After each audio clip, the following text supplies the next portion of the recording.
guys, it is Tuesday and we don't normally post on Tuesdays, but we haven't been able to film for the last like 2 weeks, which was very sad. We missed this. I know. It feels like it's been forever since we sat down and filmed. We definitely still wanted to go over the books that we read in February and let you guys know if we think they are worth reading. It is definitely mid-March, but we did want to go over them because we had such a great reading month in February. Thank you to everyone who came out to our live reading sprint for February. We have those books here with us so we can give you guys our full review on those. Plus, this was our first month doing the blind book TBR cards, so we have those as well, but we have a bunch too that we haven't talked about yet, so we're just gonna go ahead and get into them. The first one I have to talk about was probably my favorite from the month. It was the one I read during the reading sprint. It was so good. You guys have been telling me to read it, and it is The Nightingale by Kristen Hanna. So glad I added this to our blind picking TBR card. I was definitely intimidated going into this one just because it is a historical fiction book and it does deal with the World War II. Knowing me, that's just not my kind of thing. You wouldn't think I would like a historical fiction book. Basically, we're following two sisters who have a very different experience during the World War II, and I was so intrigued in Vivian and Isabel's stories. They were both such strong characters. It made me really sad because in history class, I feel like there are true stories like this where you have strong women who really did a lot during the World War to try and help the women and the babies and the children and just like everybody in this time, and it's so overlooked and like we don't talk about that, and it makes me sad because I think like we should talk about those women. I was crying multiple times throughout this book, but the end truly got me. I was sobbing by that point. I love when a book can make me feel that much. Dakota and Elle Fanning are going to be playing these two sisters in the new movie adaptation, and I cannot wait for that. I know they are going to be so amazing playing these characters, and they haven't done anything together in a really long time, so it'll be so cool to watch that too. This was so good. I gave it a 4.5 stars. Honestly, it probably would have been a 5 stars if I'm just so picky. I noticed you were saying like,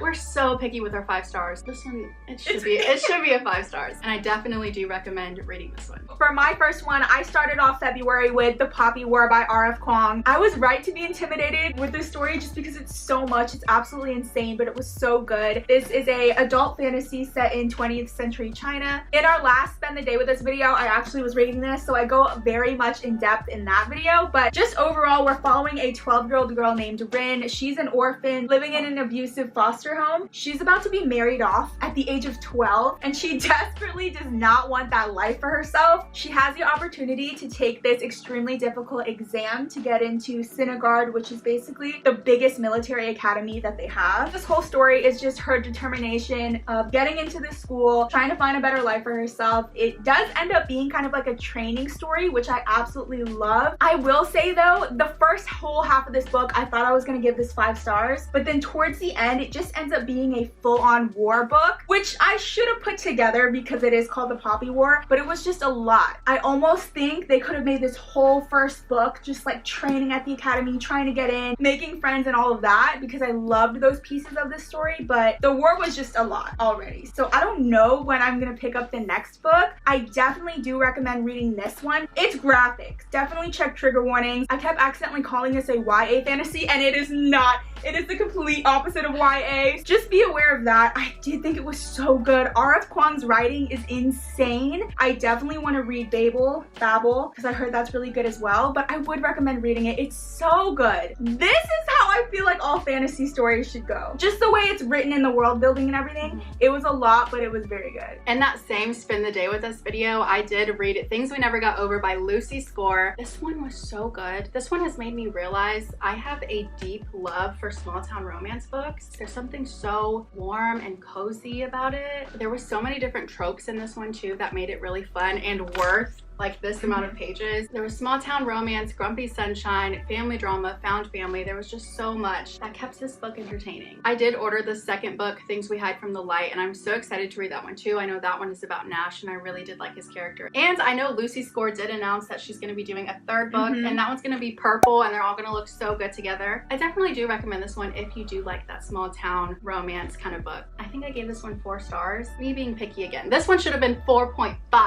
An actual 4.5. An actual 4.5, yes. So the next book I read, I really enjoyed as well, and this was Everything I Never Told You. This was one of my blind book picks from the cart, and I thought it was so unexpectedly good. I knew it was about a family, and even on the back, I promise it's not a spoiler, we know that their daughter Lydia passes away, and I was kind of under the impression that it was going to be more mystery based, trying to figure out what happened to Lydia, but it was actually more just about the family in general. So we get to find out everything that happened up to this point. We get to know more about the parents, how they met, how they fell in love, and each of the siblings. I thought it was so good. I normally don't love stories that are character driven. This character driven, I like more plot based stories, but I actually was just so into this one. It's so tiny too. I feel like honestly everyone should just read it. I did give it a 4 stars, so I recommend reading it. I actually really love this blurb on the back. It says, wonderfully moving, a beautiful crafted study of dysfunction and grief that will resonate with anyone who has ever had family drama. That's such a good way to wrap it up. I really enjoyed it. Go read it. I know this is the same author as Little Fires Everywhere, which I didn't read but I heard was a great show. So now I'm kind of interested. Maybe I'll read that one next. Next I have Everything I Know About Love by Dolly Alderton. This one was Steph Boyer's favorite book from last year, so I had really high hopes going into this. I also heard a lot of people say everybody in their 20s needs to read this at least once in their life. I just thought I was gonna get valuable advice from this, and I didn't. It just wasn't what I was expecting. This is a memoir book following Dolly Alderton's life through her 20s and to where she is now. I felt like I just couldn't really relate to the story. I do think this was a book for me personally that was more just for like entertainment rather than lessons. I would recommend this for the girly who's kind of like always going out and doing stuff and kind of needs guidance on how to stay grounded. This would probably be the perfect book for you,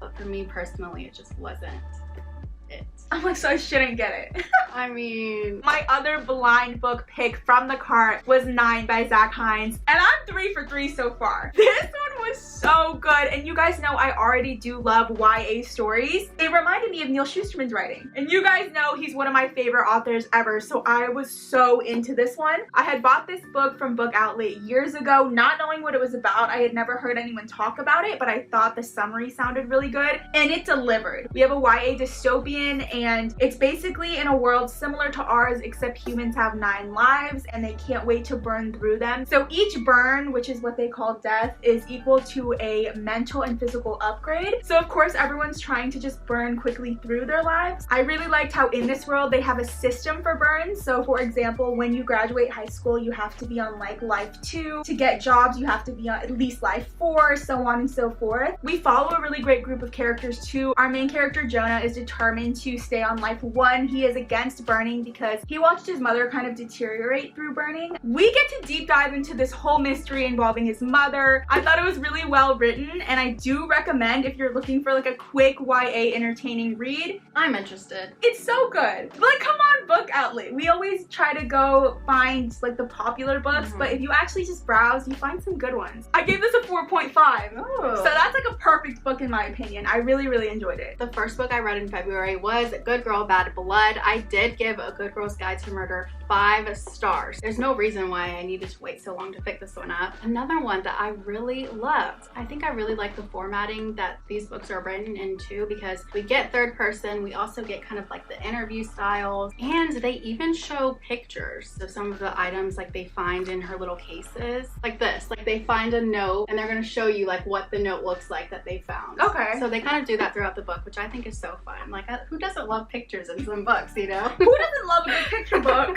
The audiobook did enhance the experience for me. It just made the characters seem more real, especially in the interviews. I definitely recommend listening to the audiobook while reading it if you can. It just truly enhances the experience. In this book, they were bringing up a lot of the characters in the first book, and I didn't really remember a lot of them, but that is on me for waiting so long to pick this book up, so I blame myself for that. I did get emotional towards the end of this book too, but during our reading sprint, there was a lot of you guys actually telling us that this one was your favorite one, but then the third one just kind of dropped drops down and it's not as good as the first two. So I don't know if I want to read the third one just because I love these books so much. I love the characters and I don't want it to get ruined for me. So let me know if you read the third one. Did you like it or did you not? Should I just stop here or should I keep going? I definitely recommend A Good Girl's Guide to Murder and Good Girl Bad Blood. They are such good YA mystery thrillers. Next, I had a dark romance book and it was Wretched by Emily McIntyre. This is book 3 in the Never After series. I think I talk about it so often because I was trying to catch up to the new releases. Now I am, so I can buy the last one that just came out, Twisted. She's already making more, so I need to hurry up with it. All the books in the series are reimagined fairy tale standalone dark romance books where the villains get the girl, and it's so good. All of them have dark topics though, so definitely check trigger warnings. This one was lightly based on The Wizard of Oz, which I love. I really enjoyed this one, and I think because it was giving me the Mind F series just a smidge bit. One of our main characters, we have Eveline, who is Dorothy's sister, and she's the brains behind her family's drug empire. She's ruthless, and I love it when they kind of switch it and the girl is like that. The girl is basically our villain of the story. Our second point of view is Nicholas, who is a undercover DEA agent who is working her family's case. That's why it reminds me a little bit of the Mind F series because it's the same setup. This one's just super tiny, so it's a lot more fast paced. This is kind of my guilty pleasure series, you guys know, because the writing isn't the best, but I devour these. They're so entertaining. If you're looking for a fun, entertaining read where you don't have to think too much, I would recommend this series. If not though, maybe not. I wouldn't expect too much from these, but this one was my favorite in the series so far. I gave it 4 stars, and now I'm ready to read Twisted. The next one I have is The Last Thing You Told Me by Laura Dave. You read this one a while ago and really liked it. This book is a mystery with no thriller. I think people like me who went into this not realizing that it wasn't a mystery thriller and that it was just a mystery, we're kind of missing that thriller part. In this book, we're basically just following a woman and her stepdaughter. They are just trying to figure out what happened to the dad. He does go missing. The chapters were very short and the pacing was fast, so it definitely kept me turning the pages. I loved seeing Hannah and Bailey's relationship develop while they were trying to figure out what happened to the dad, but there definitely wasn't a suspense factor like I thought there was gonna be, but that's kind of my fault for going into it thinking that there was gonna be. But with all that being said, I did think the mystery of Owen was still interesting. I could definitely see Jennifer Garner playing the main character this whole time. I think she's gonna be so perfect in it. We just saw the trailer that just dropped and it looks so good. I did give this one a 3.5 stars, but I would recommend it as long as you know going into it that it is strictly mystery. There's no thriller. There's not going to be a plot twist or some crazy turn. I can't wait to watch the show. Yeah, I'm ready. Me too. That's one where I'm actually going to sit down and watch. Because a few have come out and I'm like,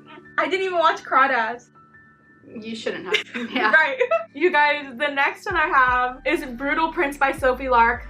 And I was so disappointed because I wanted to love this book. There's a whole bunch of them in the series, so I thought I was gonna love it and I was gonna buy the rest. I'm kind of glad I didn't purchase the rest because I don't know if I would continue with this series. I love the cover. I love that it's an illustrated version, so there are pictures of like different scenes, and the summary sounded so good. I think this book just wasn't it for me. I do love the author. She's so sweet. I follow her on Instagram. I think it just wasn't giving me what I needed it to give. I wanted it to be darker. I didn't really like the love interest, so I think that was a big part of it. I personally think I would like to read about Ada's brothers more because when I think of like mafia, that's her brothers. This other guy, the love interest, he was just some guy. Like, I don't know how to explain it. Yeah, I don't know. I was just expecting more. I gave it a 3. I honestly wouldn't recommend this. I think there are better, darker romances, but then again, I know a lot of people love this series, so I guess if you're just starting out in dark romance, it's a good one. I do love the cover art though. The discreet covers are everything. I did read Unravel Me, which is the next book in the Shatter Me series, and I am just loving this series, which I'm so happy because you guys know how much I thought I was gonna hate it. There was a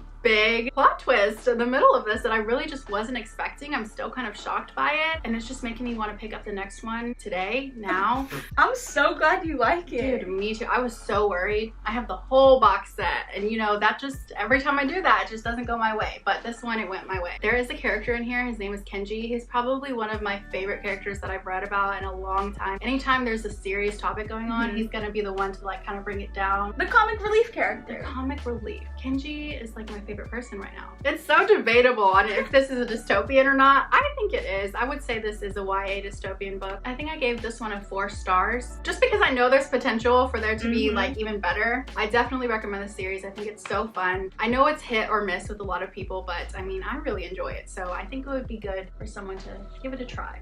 Okay.